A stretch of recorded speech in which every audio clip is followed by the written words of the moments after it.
ಮಗಳ ಕೊಕ್ಕೋ ಇಲ್ಲಿ ಇಲ್ಲಿ ಕೊಕ್ಕೋ ಓಡಿಸ್ ಬನ್ನಿ.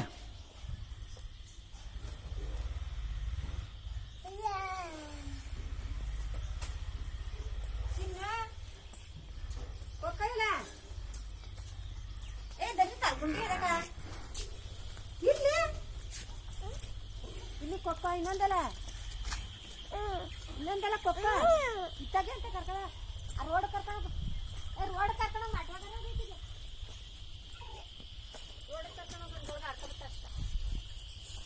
ಇಲ್ಲಿ ಗುಂಡಿ ಕಂಡು ಮುಳ್ಕೊಂಡು ರೋಡ್ 10 ಗಂಟೆ ಹೋಗಿ 1 ಗಂಟೆ ಹೋಗಿ ಹಿಂದಕ್ಕೆ 2 ಸಲ 3 ಸಲ ತಿರ್ಗಾಡ್ತಾರೆ. ಕಾಲು ಕಟ್ಕೊಂಡಿದ್ದವನು ಹೊಸ್ತಾರೆ ಓಡಾಡ್ಬೇಕು.